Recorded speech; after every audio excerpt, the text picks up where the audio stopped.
Hoje no Cartório Contemporâneo, a doutora Caroline Taúque conversou conosco sobre a LGPD e sua importância. Registros eletrônicos e novidades da Lei 14.382 de 2022, REURB, com o doutor Baltazar. Tudo isso e muito mais, hoje no Cartório Contemporâneo.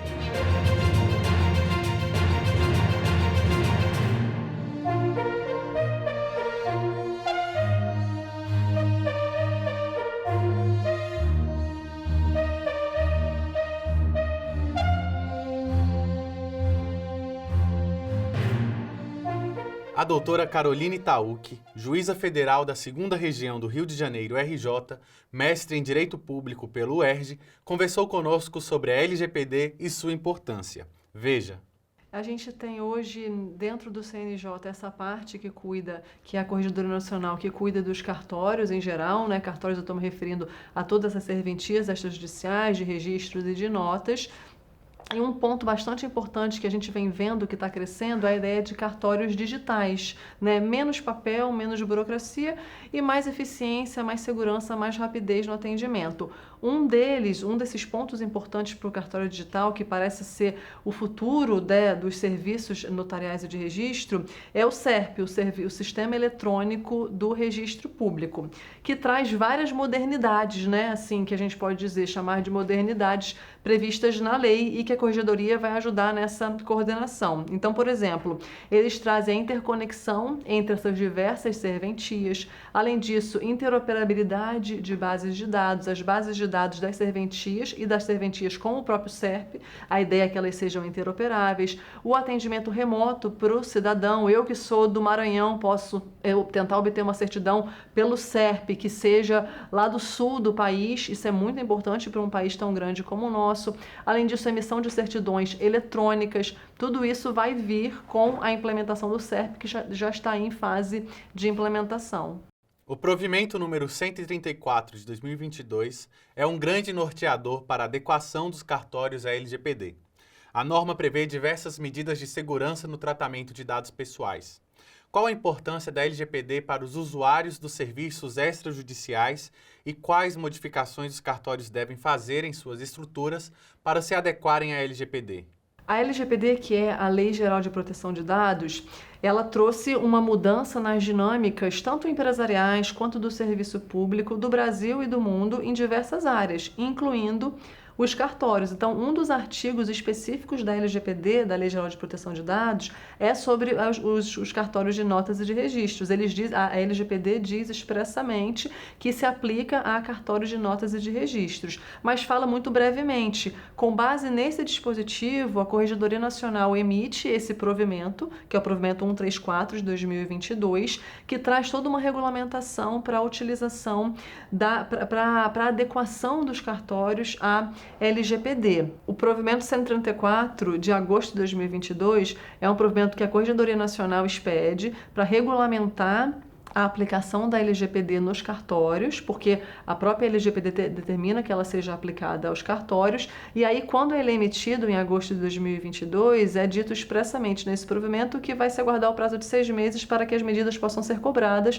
pela Corregedoria. Então já se esgotou esse prazo de 6 meses, acabou em fevereiro de 2023 agora, então a partir de agora a gente já está cobrando essa adequação dos cartórios. Existem vários tipos de tratamentos de dados que os cartórios têm. O que é um tratamento de dados? Tudo que você faça com dado. Então, se você coleta um dado pessoal, quando você está fazendo a certidão de nascimento, aquilo é um tratamento de dado. Quando você descarta algum tipo de documento, você pega uma certidão de nascimento, rasga e joga ela no lixo. Aquilo é um tipo de tratamento de dados, é o descarte. Tem que tomar cuidado até mesmo com esse descarte. Então, toda a vida do dado pessoal, do início ao fim, qualquer coisa que você faça com ele é um tratamento. E os cartórios tratam esses dados tanto quando eles emitem atos cartorários mesmo, né, atos registrais ou atos notariais, por exemplo, quando eles emitem certidões de fé pública, os atos típicos deles, mas eles também tratam dados pessoais quando eles tratam de atividades administrativas, que são do dia a dia. Por exemplo, quando eles fazem um contrato com um empregado, tem lá a CTPS daquele empregado, a carteira de trabalho, tem vários dados pessoais daquele empregado ali. Não tem nada a ver com a atividade cartorária, mas é uma atividade administrativa que o cartório também tem que tomar cuidado com com os dados. Ou então, por exemplo, quando ele contrata uma TI, né, um grupo de TI, uma empresa de tecnologia da informação, para fazer a digitalização do seu acervo, daqueles acervos gigantescos que os cartórios têm, guardados em várias caixas as certidões. Quando essa empresa vai digitalizar, onde é que ela botou as cópias desses documentos? O que ela fez com esses documentos? Não é uma atividade cartorária em si, não são certidões de fé pública, mas é uma atividade que os cartórios também vão ter que se atentar para ver se está adequada à LGPD. Como avalia a presença da tecnologia nos cartórios? Isso impactou na implementação da LGPD? A ideia do provimento 134 é criar, da mesma forma que a ideia da LGPD em geral, é criar essa cultura de proteção de dados. Ou seja, fazer um treinamento, fazer uma capacitação, a partir do treinamento dessa capacitação, criar essa ideia de que os dados precisam ser protegidos o tempo inteiro. Não existe dado cadastral insignificante, porque qualquer cruzamento que você faça pode gerar algum tipo de identificação da pessoa. Então, não existe dado insignificante. É preciso ter atenção a isso. Essa é a ideia da cultura da proteção de dados. Sobretudo porque a gente vive num ambiente de dados digitais.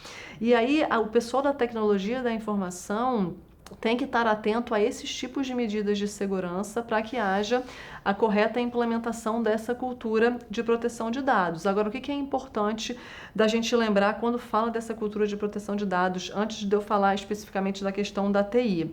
A LGPD, ela não nasce num vácuo legislativo, ou seja, não vem a LGPD e o provimento 134 da Corregedoria regulamentando a LGPD e apagando todo o restante. Ela tem que se adequar a esse ambiente normativo que já existe. Então, a LGPD tem que se adequar, por exemplo, tentar um equilíbrio, uma harmonização com a lei da transparência, né? A lei do acesso à informação, que obriga a divulgação de diversos dados pessoais, como, por exemplo, de servidores públicos, né? Então, existe até um enunciado das jornadas de direito civil, que é promovida pelo CJF, pelo Conselho da Justiça Federal, junto com o STJ, com o Superior Tribunal de Justiça, que diz que a LGPD é compatível com a lei de acesso à informação. Então, não é só porque é um dado pessoal que eu tenho que mantê-lo em sigilo, por exemplo. Ele tem que ser dada divulgação a ele nos termos da lei, por exemplo, da Lei de Acesso à Informação. Tem que compatibilizar isso tudo. E dentre as diversas medidas que esse provimento 134 traz para tentar essa adequação dos cartórios à LGPD, uma delas é a questão da segurança da informação. Então, ela exige que os cartórios tenham publicadas políticas de segurança da informação e tem que tornar isso disponível, na medida do possível, para que os titulares dos dados, todos nós que usamos os serviços dos cartórios, saibamos como que é essa política de segurança da informação deles. O que significa isso? Que o pessoal da TI tem que se preocupar com a segurança daquele dado, com o eventual vazamento, com o eventual incidente em geral de segurança, desde a concepção daquele serviço, desde o início daquele serviço. Está escrito isso expressamente na LGPD, que é o que eles chamam de Security by Design, ou seja, quando você for desenhar aquele serviço, o serviço cartorário, desde o início, já tem que pensar na questão da segurança. Não é deixar o problema ocorrer para depois tomar as medidas para você consertar aquilo. A LGPD não exige, por exemplo, que você peça uma autorização para você tratar o dado pessoal. Ninguém tem que pedir autorização para fazer tratamento de dado pessoal. A LGPD confia no agente de tratamento, no controlador, no operador, para que ele trate o dado pessoal com transparência, observando a finalidade, observando precauções, para que, se acontecer alguma coisa, aí sim vai ter as sanções e as punições respectivas, mas ela não pede uma autorização, então ela confia no agente de tratamento. Então essa é a ideia da segurança desde a concepção, da privacidade desde a concepção. É que no caso da TI, como você perguntou, que o desenho de todos esses serviços, sobretudo esses serviços eletrônicos que são prestados, certidões eletrônicas que venham a ser emitidas, tem a preocupação com a segurança e com a proteção de dados desde o início da criação daquele serviço, e não só depois, quando acontecer alguma coisa. Agora, pode ser que aconteça? Muito provável. Esses incidentes de segurança acontecem o tempo todo, né? Os tribunais, por exemplo, existem relatos diários de pequenos incidentes de segurança. O tempo todo ocorre vazamentos. É claro que não são grandes a ponto de serem noticiados, mas pequenos ocorrem, não chegam a causar danos. Então não é preciso que tenha tanta preocupação com relação a eles. É normal que aconteça. Os grandes é que a gente se assusta. Se vier a acontecer algum incidente de segurança com os cartórios, por exemplo, eles têm que ter, dentro dessa política de segurança da informação, que o nosso provimento 134 obriga que seja criado, quais são as medidas para socorrer se ocorrer aquele incidente. Então, tem que ter, por exemplo, segundo o provimento lá expressamente, uma resposta, uma comunicação imediata à Autoridade Nacional de Proteção de Dados, assim como à Corregedoria Local, para informar, olha, o nosso banco de dados foi invadido e pode ter acontecido danos a direitos de determinados titulares, ou então de titulares indeterminados, por exemplo. Essa comunicação tem que acontecer em 48 horas, então é necessário que o próprio titular do cartório já tenha tudo isso planejado. Não tem como ele deixar para apagar o fogo depois que o fogo acontece. Ele é igual bombeiro, ele já tem que ter todo o plano para quando tiver o incêndio acontecendo, o bombeiro já sabe o carro que ele entra, todo o percurso que ele faz. É exatamente isso que tem que acontecer com relação à LGPD. Então, isso é um ponto importante que, se não tiver a comunicação, a gente pode ter medidas de fiscalização mais graves e de sanções mais graves por parte, seja da ANPD, da Autoridade Nacional de Proteção de Dados, seja da própria Corregedoria Nacional e das corregedorias locais. Os oficiais de registro podem ser responsabilizados caso haja vazamento de dados sensíveis de algum cidadão registrado em seu cartório? Podem ser responsabilizados pelo seguinte, e o provimento deixa isso bem claro. Quem são os oficiais de registro, né? Os oficiais os cartorários, digamos assim, de uma forma muito simples. Os oficiais de registro, os oficiais de notas, quem são essas pessoas no tratamento de dados? Eles são os chamados controladores. A LGPD diz que agentes de tratamento, ou seja, quem põe a mão na massa, quem lida com os dados, são agentes de tratamento, que podem ser ou controladores ou operadores. Quem são os titulares das serventias, assim como eventuais interventores, que é mais difícil, ou interinos, que é mais comum? Essas pessoas, os interinos ou os interventores ou os titulares das serventias, eles são chamados de controladores, que é um tipo de agente de tratamento. Por que eles são controladores? Porque eles tomam as principais decisões referentes ao tratamento de dado. Ele efetivamente controla aquele dado, ele toma as principais decisões relativas àquele dado. Então, ele decide como que vai armazenar aquele dado, ele decide como que vai acontecer o descarte daquele dado, ele decide com quem ele vai compartilhar aquele dado, quando ele vai fazer um contrato com uma empresa de nuvem, que vai botar aqueles dados numa nuvem, ele que vai decidir quais são as cláusulas daquele contrato. Todas essas atribuições são do controlador, ou seja, são do titular da serventia, que é uma pessoa que é de bastante destaque na LGPD.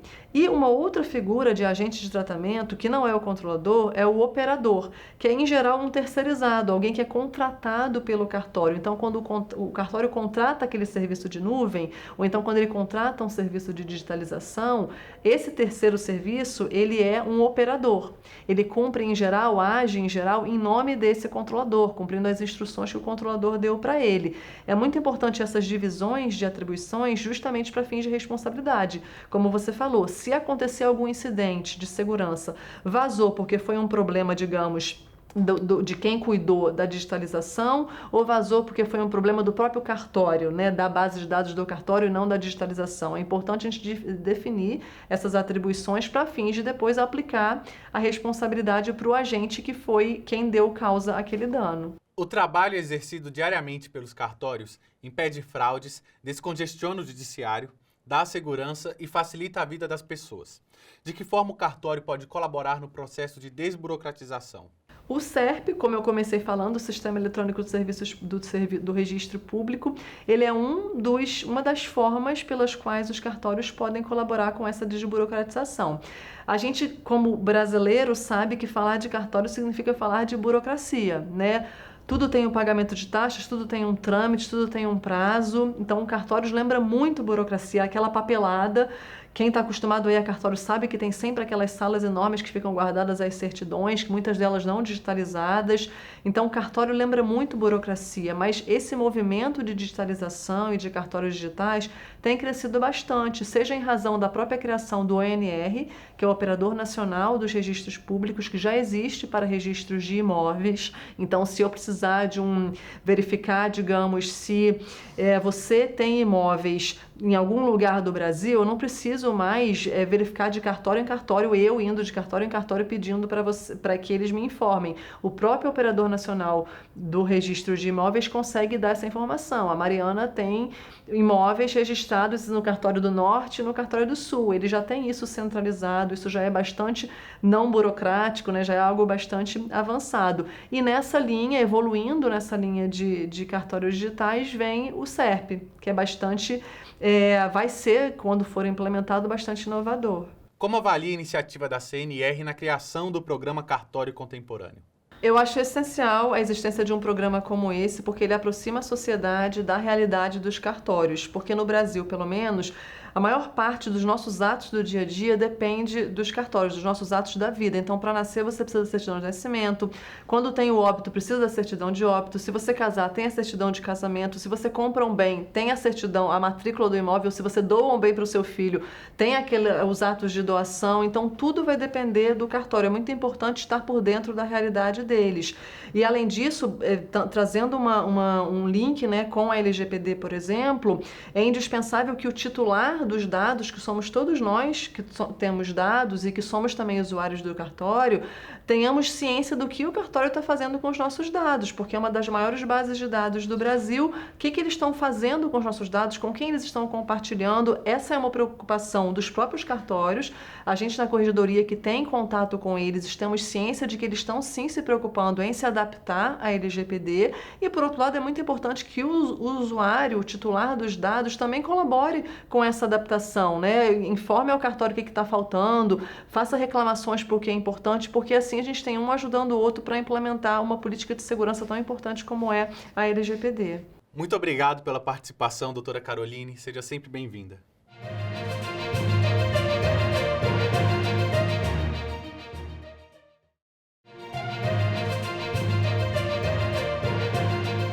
José Baltazar é registrador de imóveis de Campo Grande, Mato Grosso do Sul e vice-presidente da Anoreg, Mato Grosso do Sul.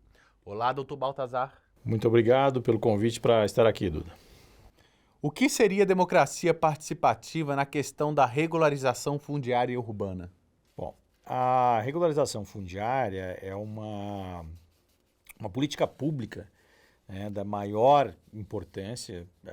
Existem no Brasil milhões de imóveis irregulares e, em relação a muitos deles, não se consegue, Duda, ingressar, não se consegue colocar esses imóveis no mercado formal se for exigido tudo aquilo que normalmente é exigido para que um imóvel ingresse formalmente. Então, a gente tem, na regularização fundiária, desde as situações de irregularidade absoluta, total, né, de áreas invadidas, de favelas, até situações em que há uma irregularidade apenas documental em uma área que está razoavelmente organizada.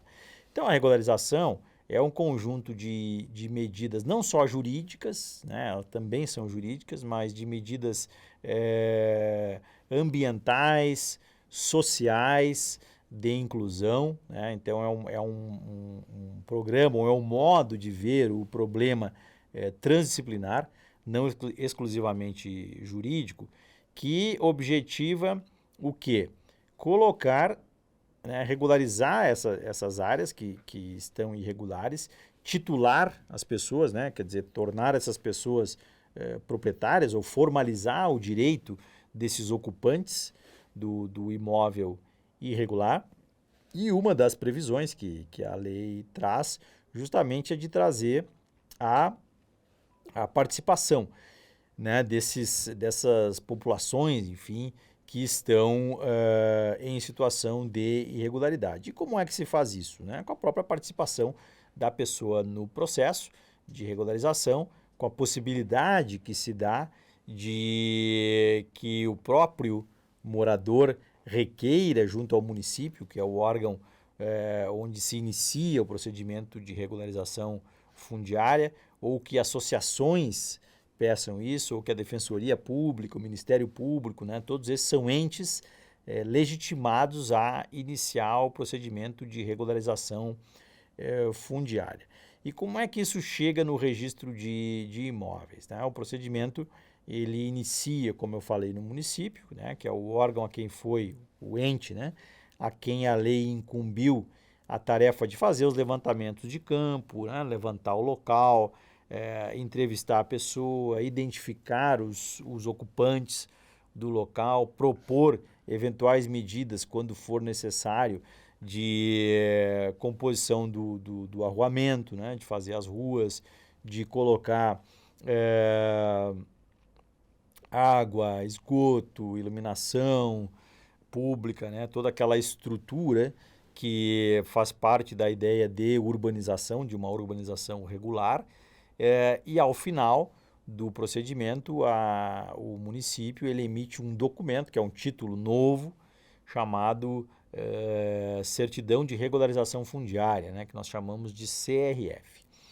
E essa CRF ela vai parar onde? Ela vai parar no registro de imóveis. E qual é a tarefa, então, aí do registrador? O registrador vai, né, estando tudo em conformidade com a lei, ele vai registrar, né, a CRF. Lembram que antes eu falei, né, que quem não registra não é dono. Então, na regularização, é um procedimento que, embora simplificado, porque ele dispensa alguns requisitos que normalmente seriam exigidos. Por exemplo, se a regularização envolve uma área pública, num procedimento normal, seria necessária a chamada desafetação, né, que é o ato de retirar desafetar é retirar o caráter de uso público de um bem. Na regularização fundiária, isso não é necessário. Não é necessário comprovar a regularidade fiscal, né? que os tributos do vendedor ou de quem está transmitindo estão pagos. Então, é uma situação que resolve, por exemplo, situações de loteadoras que se dissolveram, que sumiram, que não existem mais, né? Estão aí os sucessores, mas as pessoas também não têm interesse com aquilo, aí não tem como formalizar, porque não tem certidão da Receita Federal, que seria necessária. Então, isso é também dispensado. No âmbito da regularização fundiária, a gente pode ter uma lista de beneficiários, não precisa ter uma escritura para cada pessoa, né? Na regularização de interesse social, ela é gratuita, as pessoas são isentas, né, do primeiro registro, então não há pagamento, né? Deveria existir alguma forma de composição para o registrador, mas não existe. Mas nós fazemos isso com toda alegria, porque entendemos que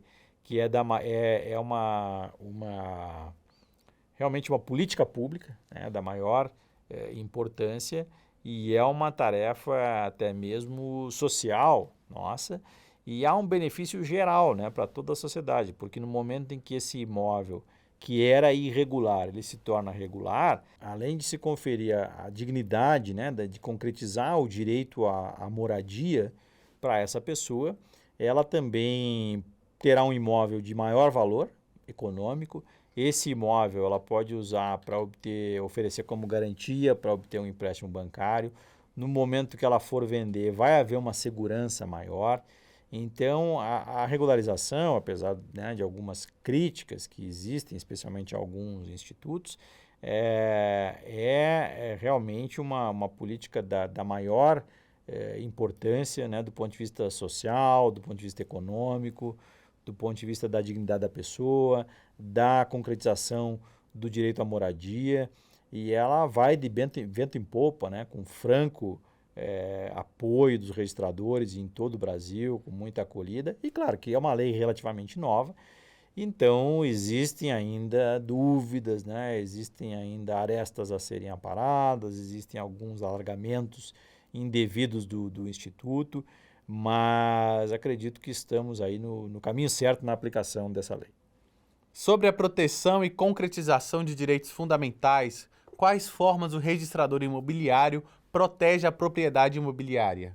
É a nossa função, né? A nossa tarefa é proteger a propriedade. Então, lá na Constituição, lá no artigo 5º, né, onde estão assegurados os direitos fundamentais, está lá, né? É garantido o direito de propriedade. E no caso da propriedade imóvel, né, como é que se transfere a propriedade? Pela entrega, pela tradição, né, se diz na lei. Né? Então, quando eu compro um veículo, eu compro uma bicicleta, a partir de quando eu sou dono? A partir de quando eu recebo a coisa. Né? Eu recebo, sou dono. Tá? Está transmitida a propriedade. Bom, claro, no veículo tem o registro também, né? Mas enfim. Mas no imóvel, né, o registro, como eu falei antes, ele se transmite, a propriedade se transmite pelo registro, né? Então, não há outra forma, né, ressalvado situações muito peculiares, uso capião, né, ou transmissão por morte, mas aí mesmo essas, né, mesmo nessas, há um registro para declaração da propriedade, né? Então, o papel do registro nesse sentido intuitivo, em termos da segurança jurídica que proporciona e em termos de assegurar uma clareza em relação à propriedade. Né? A ideia toda do sistema, nesses 180 anos de existência do registro público no Brasil, né? Nesse ano nós comemoramos os 180 anos de existência do registro, é justamente esse, né? Assegurar o direito de propriedade e, por via indireta, assegurar o direito à moradia, que também é um direito fundamental. Né? Então, toda pessoa tem, ou muitas, né? O sonho da casa própria, né? De ter o seu próprio imóvel e de ali ver o seu direito respeitado e garantido. Né? Então, essa é a nossa tarefa, essa eu diria que é a nossa ligação com os direitos fundamentais. Como é uma área muito hermética, né, muito fechada, assim, né, as pessoas, às vezes até o profissional do direito tem um pouco de dificuldade em entender, né, o que é um registro, o que é uma averbação, o que é uma matrícula, o que é uma escritura. A maioria das faculdades não tem uma disciplina de direito notarial e registral. Né? Eu mesmo, antes de fazer o concurso, nunca tinha pisado num cartório de registro de imóveis na minha vida. Então, embora já atuasse no direito em outras áreas, eu não tinha mesmo muita familiaridade com o registro de imóveis. E atuando, o que eu vejo também que nós temos um papel muito importante, um papel de esclarecimento, de orientação do cidadão, né? Porque como é que se dá a nossa tarefa? A pessoa chega lá com a escritura para registrar, chega com um formal de partilha, porque houve um divórcio e os bens foram divididos, ou porque os pais, os avós faleceram e esses imóveis são então transmitidos para os herdeiros, e tudo isso tem que ser documentado no registro. Né? E existem ali vários requisitos legais do que o documento tem que conter ou não. Né? A gente faz um trabalho que é chamado de qualificação do título, né? Que é esse conjunto de documentos que nos é entregue. Então, a gente verifica ali se tudo que a lei exige foi atendido, né? A lei e as normas que nós somos obrigados a seguir, do CNJ ou dos tribunais estaduais. Então, essa é a atividade que a gente chama de qualificação. E por que a gente faz esse filtro aí da qualificação? Porque a presunção é de que aquilo que está no registro é o que vale. Então, uma vez que entrou no registro e que isso se torna público, qualquer pessoa pode ler, a gente tem que ter um cuidado para que não entre um título indevido, né? Um título ilegal, um título que possa ser anulado, porque isso vai gerar mais prejuízo.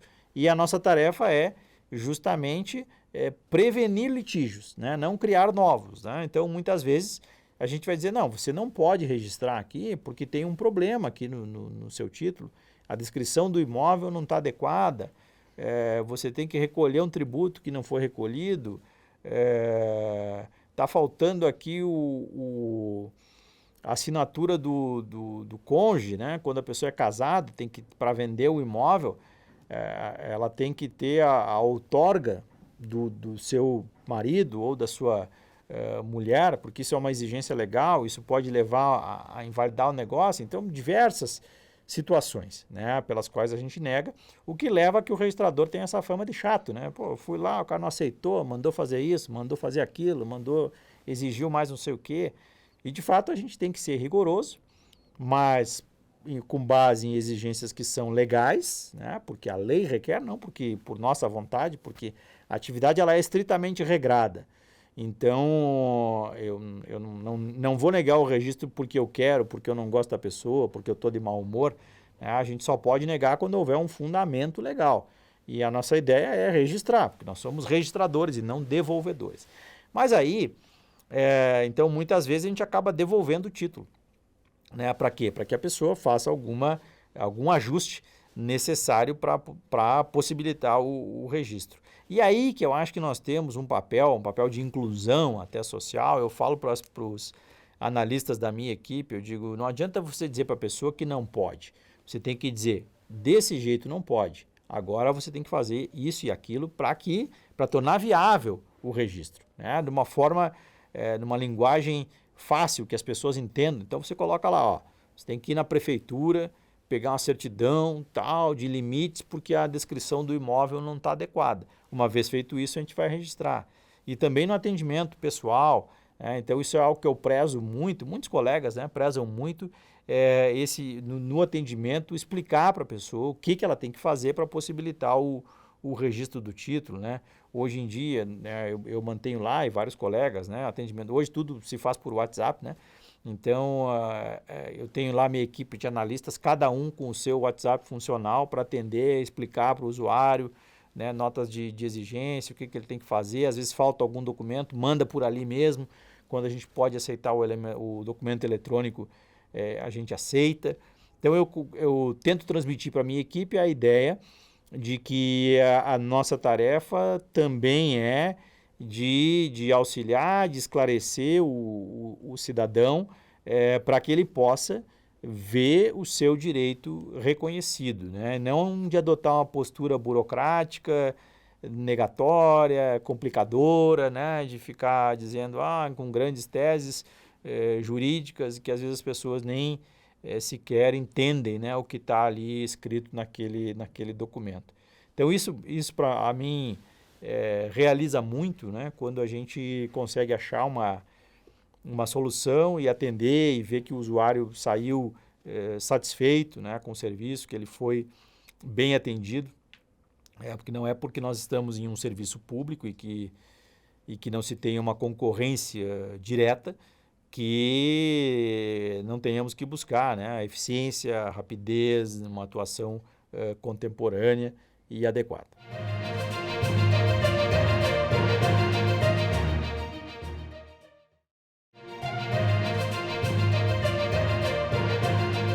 Comparando a proteção da propriedade imobiliária pelos cartórios brasileiros com outros países, é possível verificar e afirmar vantagens do modelo brasileiro? Bem, o modelo brasileiro é o chamado modelo de registro de direitos, que é o modelo adotado na maior parte da Europa continental, na própria Inglaterra, e que se opõe a um outro grande modelo, que é o chamado modelo de registro de títulos. Qual é a grande diferença, né? No nosso, há esse exame, né, esse exame prévio de qualificação antes do registro, e uma vez registrado, você tem um direito que se presume válido, né, que volta ao que eu falei lá atrás da matrícula, né? Se você olha na matrícula e diz lá que o Duda Meirelles é o dono deste imóvel, então você pode acreditar, até que se faça uma prova em contrário e até que esse registro venha a ser anulado, é isso que está valendo. Então há uma presunção de validade do registro, certo? E isso, qual é a ideia que está por trás? É de dar essa garantia, né? No momento que todo mundo sabe que às vezes as pessoas dizem, eu acreditei na matrícula, então você está tranquilo, você está protegido, né? Se você agir de acordo com aquela informação que está ali. Por isso que existe o Instituto da Qualificação, por isso que eu não posso deixar entrar um título que esteja inadequado, né, que tenha problemas, né, porque depois eu vou empurrar, mas vou ter um problema lá na frente, né. No modelo de registro de direitos, que é o modelo americano, você não tem essa qualificação, né, mas não dá problema? Dá, né, problema tem no mundo inteiro, né, não existe paraíso na Terra, né, a gente idealiza às vezes muito, país de primeiro mundo, mas eles têm lá seus problemas também. Vocês vão lembrar que em 2008 houve uma grande crise no mercado imobiliário americano, né, chamada crise do subprime. Então aquilo foi um momento singular, né, por várias razões que não cabe aqui a gente entrar nisso, mas na negociação normal também tem problemas. E como é que eles superam isso aí? Você tem que contratar um advogado para ver se na cadeia de vários títulos não tem nenhum problema, né, se as transmissões anteriores todas foram válidas. E você tem que pagar um seguro para o caso de que o seu negócio venha a ser anulado. Então, isso acaba elevando o custo da negociação, né? Existem estudos a respeito disso, apontando para grandes vantagens do sistema de registro de títulos como é o nosso e da presunção de validade na matrícula, né? Então, é um sistema bastante eficiente, um sistema bem consolidado, né? Ele dá segurança, ele gera uma circulação econômica, né? Um ambiente de negócios confiável, né? Ele permite a realização de muitos negócios. Dá para avançar? Claro que a gente pode avançar, né? Como? Regularizando mais imóveis, incrementando o serviço eletrônico, né? A gente tem um sistema muito forte também de responsabilização do delegatário, porque muitas pessoas dizem, mas por que entrega esse serviço para um particular? Por que o próprio Estado não faz isso? E qual é a ideia? Pelo mesmo motivo pelo qual se concede um serviço público de um aeroporto, de uma estrada, né? O que se espera então? Você ter as garantias ter o melhor de dois mundos, vamos dizer, né? Você tem uma seleção dos profissionais com base em um critério republicano, que é o critério do concurso público, e você tem a gestão privada. Então, em lugar de ter uma gestão estatal, porque se for uma gestão estatal, como é que eu contrato meus colaboradores, né? Lá no meu registro no registro de imóveis do qual eu sou delegatário, né? Eu contrato pela CLT, então eu faço uma seleção, enfim, né? Se a pessoa não vai bem, eu posso demitir. Se for um serviço público, tem que fazer um concurso público, né? Daí a pessoa tem todas aquelas garantias. Se ela não desempenhar bem, para demitir um servidor público é um processo muito difícil, né? Complicado, um processo administrativo. Como é que eu faço minhas compras lá, né? Tenho lá a minha pequena equipe lá do administrativo, o pessoal faz os orçamentos, nós já temos ali os fornecedores, e a gente faz as compras lá e tal, da maneira mais econômica possível. Se for um órgão público, como é que ele vai fazer as compras? Por um procedimento de licitação, que aí também tem todo um ritual, uma regulamentação, está sujeito a briga judicial e anula a licitação, né? Como é que eu pago? Eu faço um Pix, eu pago um boleto. Como é que um órgão público paga? Tem toda uma regulamentação também da despesa pública, tem que ter uma previsão orçamentária, tem que estar no empenho, tem que ter um ordenador de despesa, tem que mandar depois para o Tribunal de Contas.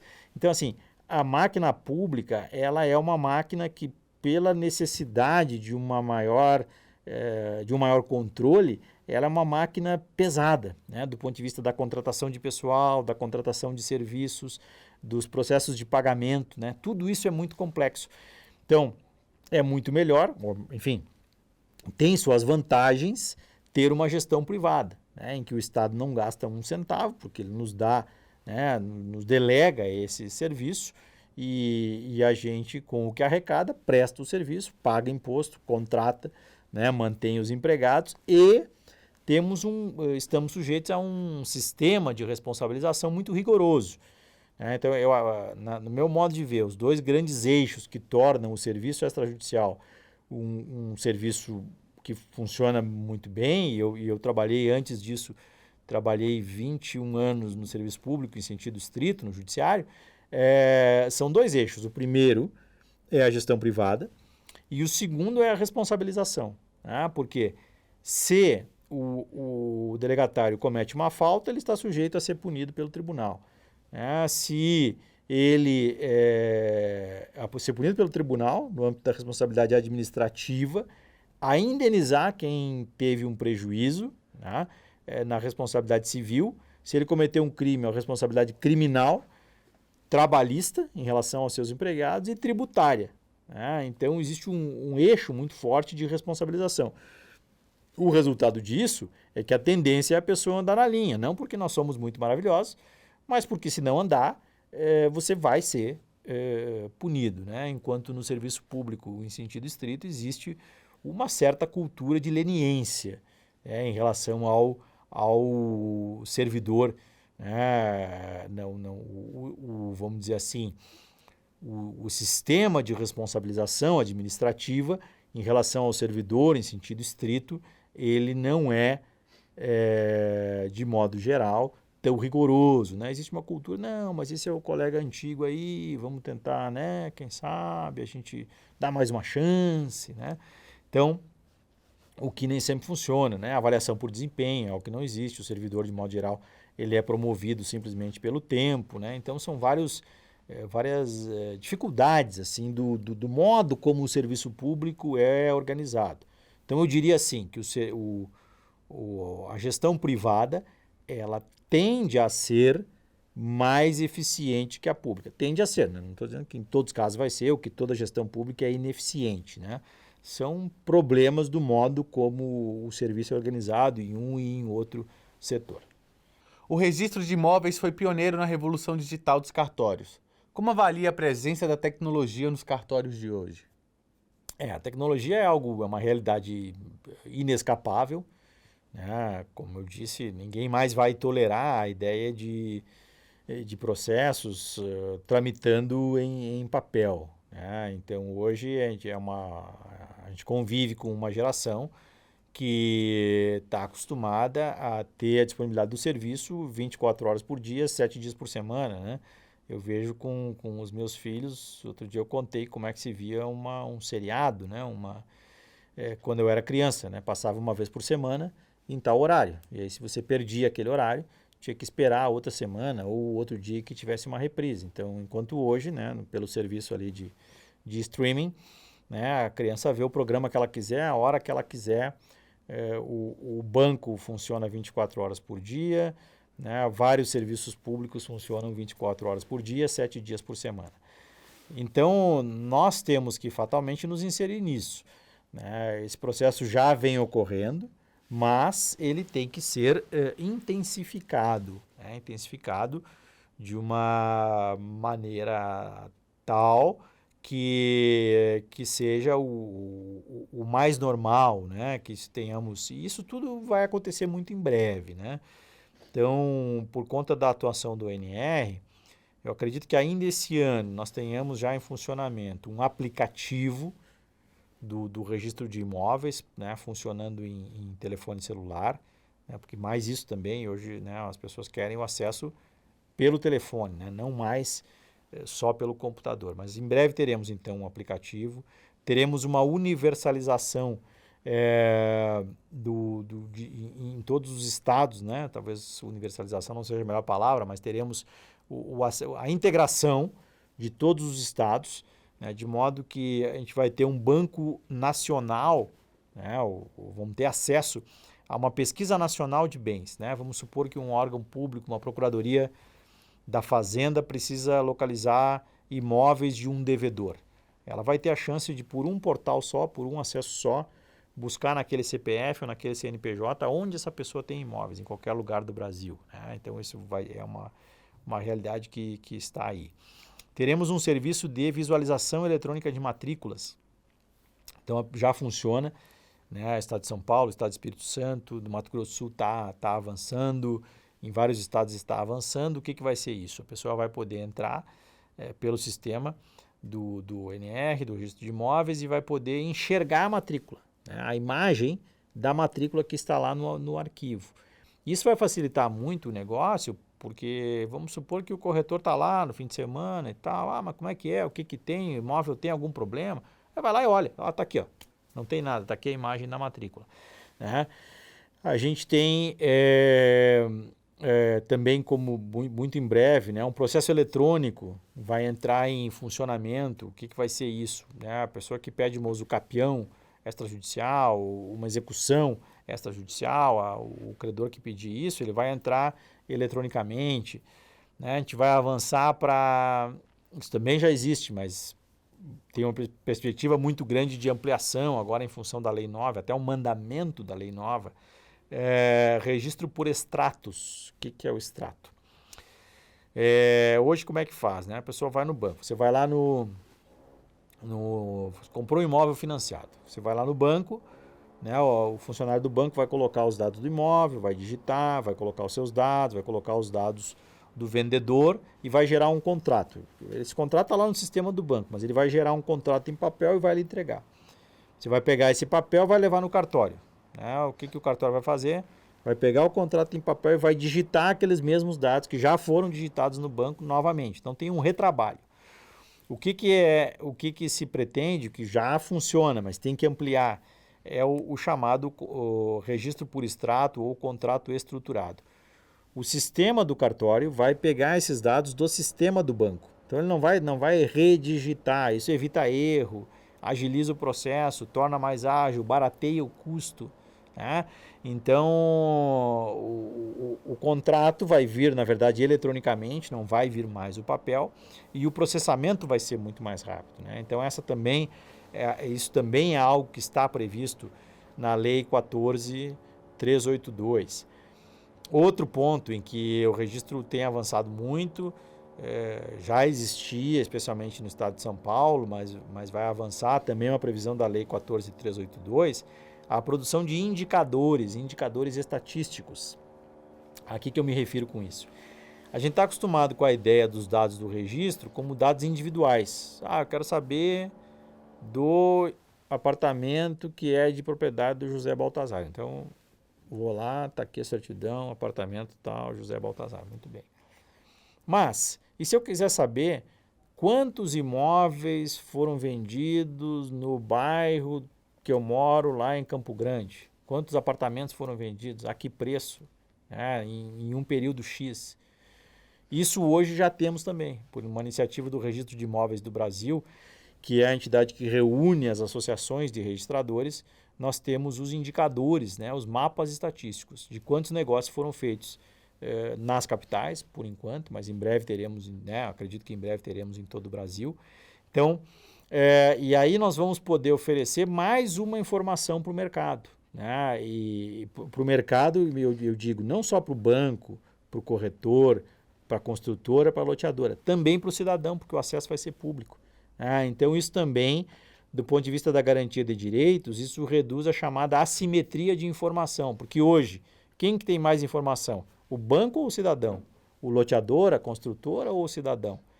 Então, no momento em que você facilita o acesso à informação e coloca ela na internet, você permite ao cidadão, né, ao particular, reduzir essa assimetria. Eu posso fazer um negócio mais informado, porque eu sei que lá no bairro Jardim dos Estados, onde eu moro, foram negociados X imóveis, o metro quadrado nessa região vale tanto. Então eu já sei, meu imóvel está no preço, está acima, está na média, está abaixo, quero vender logo, baixa um pouco. Né? Então isso é um outro avanço.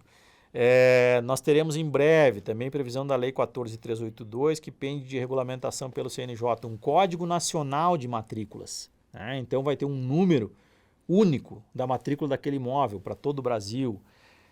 Outra novidade a ser implantada, acredito eu, num prazo razoável. Na medida que nós tenhamos todas as matrículas em formato eletrônico, em lugar da gente, para elaborar uma certidão, entregar toda uma cópia da certidão atual, uma imagem, como a gente faz hoje, a gente vai ter uma certidão chamada de certidão da situação jurídica do imóvel. O que ela vai conter? Nome do proprietário, né, descrição do imóvel, eventuais ônus que existam. Não vai ter mais um monte de informação que não interessa mais, hipoteca cancelada, registro que eventualmente houve algum erro, foi retificado, nada disso mais vai importar. E no momento em que a matrícula toda for eletrônica, que eu acredito que isso vai chegar num prazo razoável, a gente vai poder montar de uma forma mecanizada, automatizada essa certidão. Ela vai colher os últimos atos que foram praticados que estão vigentes, para gerar uma certidão atualizada. Isso vai tornar também mais fácil, porque às vezes uma matrícula com vários proprietários, venda de fração, vender um pedaço para um pedaço para o outro, aí tem uma hipoteca cancelada, aí tinha uma averbação de uma ação judicial que já não interessa mais. É difícil de ler, né? Tem que ter alguém que entenda, que tenha familiaridade. A certidão de situação jurídica, ela vai agilizar, vai tornar esse procedimento também mais claro. Então, eu diria que a informatização, ela, embora já tenha aí já tenhamos uma certa quilometragem, né? uma certa rodagem, ainda tem muito a avançar. A minha grande esperança é essa, né? A minha grande é que agora a gente tem o NR, né? Já está indo aí para 3 anos de existência, ainda é um órgão, uma entidade ainda nova, então ela tem muito que progredir, tem, né, coisas que estão se acomodando, se organizando, mas as possibilidades são muito alvissareiras, né? Certamente vai se progredir muito nos próximos anos e a gente vai continuar, né, depois desses 180 anos, prestando um bom serviço, um serviço ainda melhor ao cidadão brasileiro, com custo razoável, com mais acesso, né? O custo foi bom falar também na questão da comparação entre o nosso sistema e o outro. O Brasil, existia uma avaliação promovida internacionalmente, com centenas de países pelo Banco Mundial, chamada o relatório Doing Business, né? Fazendo negócios.